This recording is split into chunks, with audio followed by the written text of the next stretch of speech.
Welcome to Teen Up, a podcast that digs deeper into the thoughts of teenagers' mind about the wonders of the world. If you're new here, I'm your host, Isabella. And I'm Glenn. If you're not, welcome back.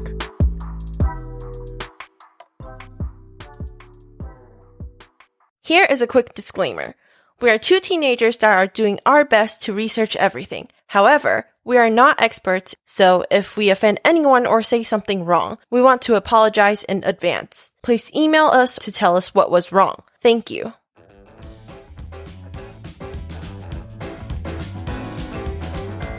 This month, we decided to look at 4 different movies, starting from Nomadland.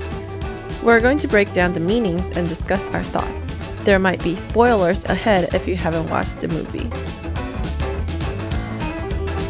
So for the first week, like Isabella said, we are going to discuss Nomadland. This film is a narrative following Fern, starred by Frances McDormand, in her van on her journey across the United States.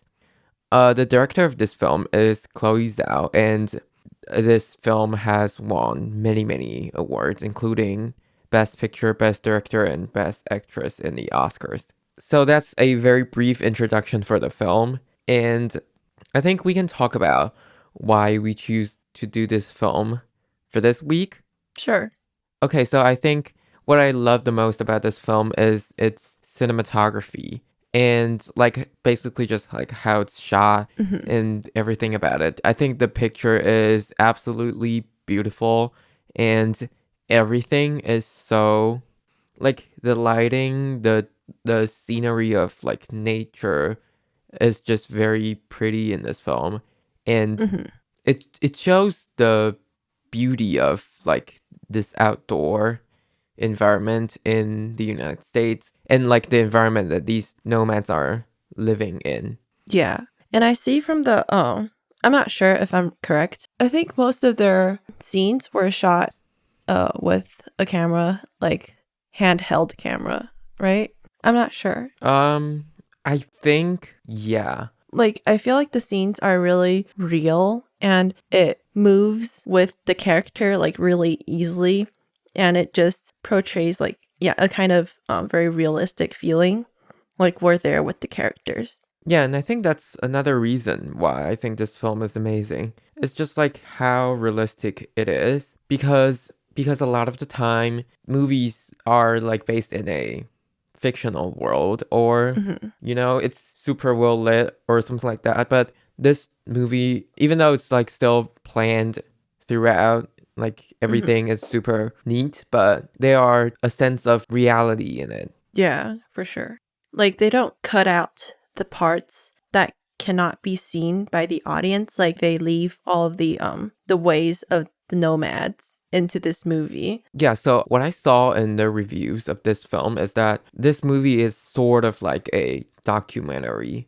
So the background of this movie is that I think it's adapted from a book also called Nomadland. And in that book, it's a non-fiction book, just basically talking about like the nomads in the United States. And most people are like post-recession and maybe like they're not that young anymore, and they choose this lifestyle. Like it's a lifestyle. It's not like van life, you know, but it's like a lifestyle that these people call themselves nomad, and it's like in a contemporary way. Yeah. And this movie is from that book, but minus the more critical part. I mean, I have never read that book. I probably will, but the book, as I read on the review, is more critical than in terms of like politics and stuff like that.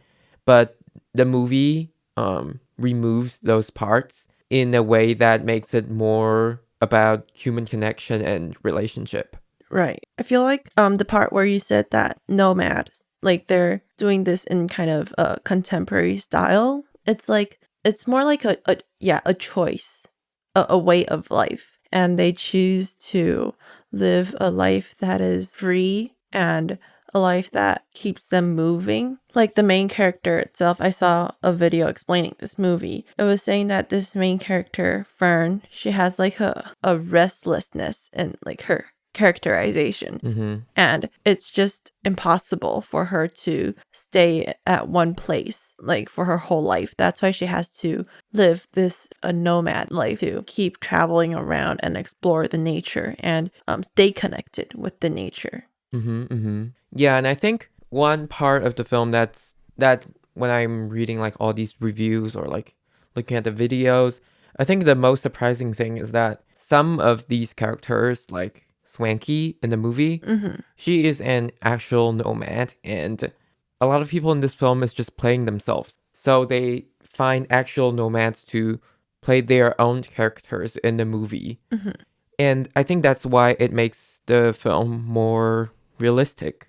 Mm-hmm. And of course, how it portrays the characters' like emotions and their connection with others, or rather, lack of connection with others, Right. in the way that Fern was not like she had. I would say she had trouble connecting with other people in a way. What do you mean? I just like this is what I get when I was watching the film. Mm-hmm. It was just like I saw this part where so when she was talking to Dave, I think Dave showed like this very sincere affection Mm-hmm. for Fern, Right. but in a way I feel like she is running away from it and she's using her anger into as a way of like defending herself, I think. Mm-hmm. I mean, not getting into this whole psychology thing, but it's just Right. like I feel like this is very real because it's very true human emotions that maybe because you're very broken and you have gone through a very hard life, so you Mm-hmm. refuse to connect with other people. Mm-hmm. And yeah, like you said, I guess Fern is better as a whole person if her connections with people are very short term.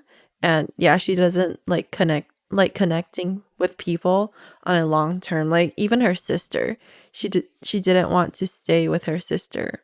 Yeah, but I think one part that I read in a review is how Fern's sister say that Fern is a very brave person. And I Mm-hmm. think in a way that is very true because it takes courage to keep moving on in your life and not finding like a place to stop. Mm-hmm. It's not easy for everyone, and I think it's just like one of those things in the movie that makes this movie great because you can Mm-hmm. see there is like a conflict between Fern and her sister, I think. Right. How Fern does not like to be trapped to a place. Right.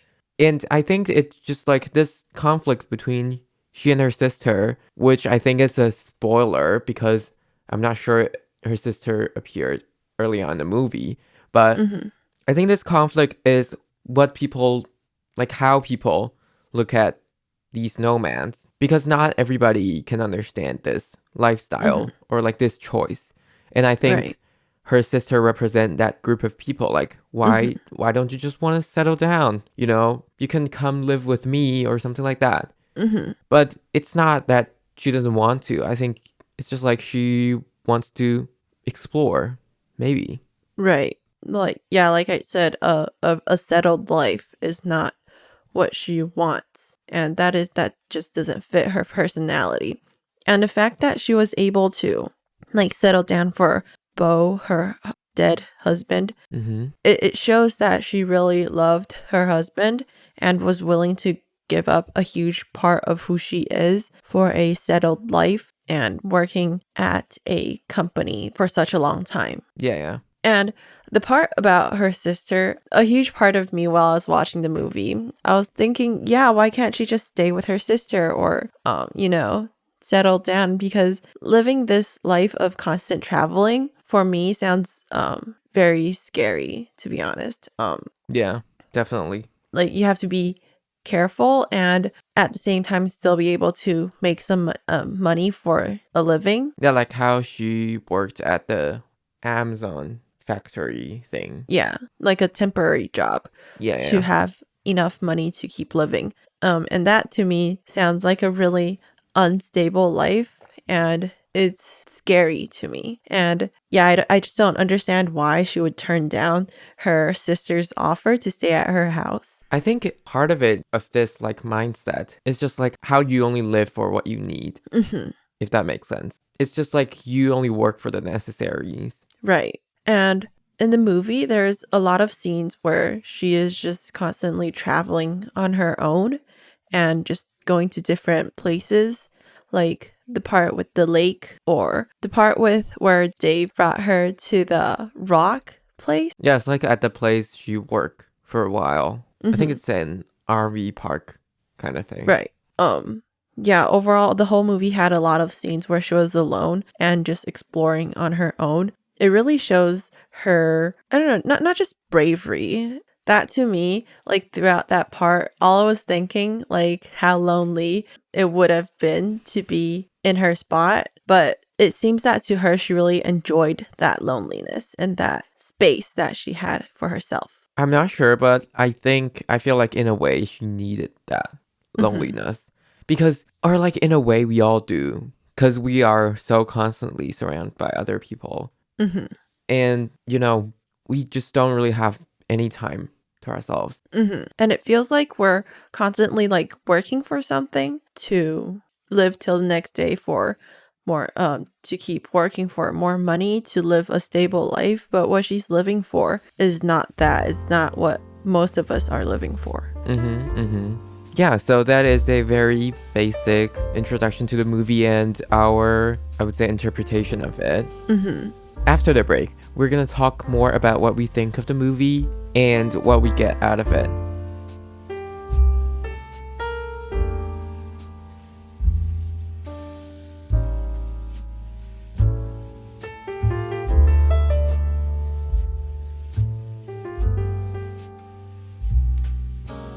Welcome back. Now we're going to talk about what we think of the overall movie and what we learned from it. Yeah, so I think one thing about this movie that's very special is that the plot is very loose. You don't really have a plot. And like we said, it's very everyday, very just like how people live, because like your life doesn't have a plot, you know. And the film focuses on this character Fern, how she travels, how she interacts with people, and like there are a lot of details, just like her reaction to things. Right. And those things are very tiny. It's like a very small reaction on her face, or you know, stuff like that. But I think instead of like social criticism, this movie, I feel like, is more about human relationship and the sense of loss. And I feel like yeah, you said most of the parts are just her reactions towards things. The whole movie was really subtle. My first reaction after the movie was truly just, what was the whole point of this movie? You know, what was the plot? Like I was constantly looking for maybe the climax of the story or what was building up to the climax. Like I didn't see a clear plot here, and it really confused me. That's why like my first reaction probably wasn't, wow, this movie had like such an impact on me. It was me looking for a plot, for me to understand what the director was trying to say with this movie. Yeah, I would say I was definitely confused when I first watched the movie. I actually watched this movie twice. Oh, really? Yeah. I think what I get out of it for the second time is just like really just like how these little reactions of hers toward things and little details of the movie. And like we said, the realness of it, but it all leads to like the sense of loss. Why I say this is because I think toward the end of the movie, it really just clears things up, like how this film is mostly about loss. Because what I saw is that Fern is still struggling with the loss of her husband. And I think basically the loss of her old life. And that's one of the reasons I feel like that put her on the move, like this constant urge to want something new. She's always like in search of something more interesting or just, yeah, exploring things that she has never done before. Yeah, but to me, I feel like she is actually just searching for her old life. Ah, I see. Cause at the end, she went back to the old house that she lived in, Right. and the whole thing's just like it's a ghost town by that Mm-hmm. time. And I feel like it's very sad because it's lost, and she lost her husband, she lost her old life, and she was not close with her sister. Like they don't really talk a lot. Mm-hmm. I think she only called her because she needed money to fix the van. Mm-hmm. And in another way that I see this sense of loss is how there was like this part where she was told that the van is too old and too Right. broken, that she would be better off just getting a new one. Mm-hmm. But she refused to get a new one. Instead, she wanted it to be fixed. Right. I think that's just like another part of losing because she doesn't want to lose this van as well. Mm-hmm. That was like the basically the last thing that she could hold on to. Yeah, and also like the plates. I just thought, those plates stand out to me a lot because I feel like it's something that's very meaningful to her and that she holds on to it dearly. But this Dave guy just like broke them all. And Yeah. I feel like how she forgave Dave at the end, kind of. I would say she definitely forgive him. Yeah, right. I think it's the sense of moving on in a way that Uh-huh. she is ready to move on, or like not necessarily move on from her old life, just to like accept the fact that it's gone. Right. What I like the most about the movie is a part where she was in the wild with this guy. I'm not sure. Is it Bob? It's toward the very Oh, end. They have like this conversation. And that's where I think the theme of Lost really shows. So I like this quote. Fern said, "It's like my dad used to say, what's remembered lives." And she said that she maybe spent too much time just remembering. mm-hmm. I think it's just like this nomad lifestyle is kind of hinting at this sense like what's remembered lives, cuz you meet a lot of people. People move on to different places, and like like how Fern met Swanky, and Swanky was like had cancer and she Mm-hmm. didn't have a lot of time left. But Mm-hmm. Fern remembered her. They maybe like met once or twice, but at her funeral, she still went there. Right. And even though she's dead, everybody remembered, like, oh, Swanky liked this. She did this and that. Mm-hmm. But these people, like, they didn't live together. They were in different parts of the country, and they eventually, like, went to this funeral-ish kind of thing. Yeah, it came together. Yeah, Mm-hmm. and I think that's a great way to present this idea of what's remembered lives. Mm-hmm. Like, no matter how little the impact of Swanky had on each person's lives, she was still there. Like, she still appeared in their lives for a while. And She was a part of it. yeah, she was a part of everyone's journey that was there for the funeral. And there's no way of taking that away. Right. And Fern did what she wanted everyone to do, was to throw rocks into the campfire, which was really touching that she remembered this detail about her, how rocks was one of her favorite things. And what I said about Fern being stuck in her old life is what she said, because she said that she maybe spent too much time remembering. And I think in a way, Mm-hmm. it's why she let go of the storage space. Mm-hmm. In the end. She let go of the storage space in a way that she let go of her old life. Right. And that's what make her more intimate, I think, with Dave. Right. In a way that she's able to accept that, life goes on. Mm-hmm. And even the fact that Dave liked her so much and asked her to stay, I still didn't understand why she didn't want to stay until a little while after that. She still wants to find her own true self. I feel like just live the life that she wants to and still not settle down. Yeah. So to wrap things up, I have this quote from Mark Kermode, a film critique for The Guardian. This is what the quote is. There's a hard scrabble sense of ordinary, aging folk, making the best of a bad deal in often desolate and unforgiving circumstances. Yet, whatever hardships they face, it's the air of community and self-determination that rings throughout Zhao's empathetic film. And I think it's an amazing way to wrap this film up. It's a very ordinary film.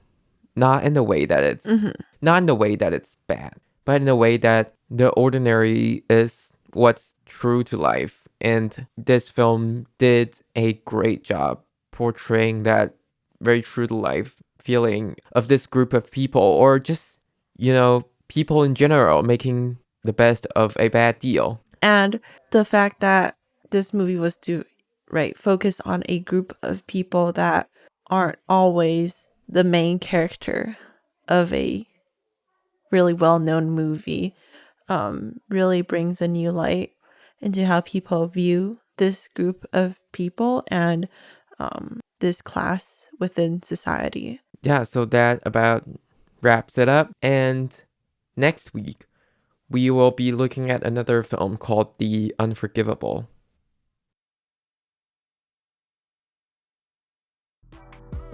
Thank you for listening to this episode. Remember to like, subscribe, and share our channel. Also, comment down below if you have any thoughts. You could click on the bell to get notified when we upload a new video as well.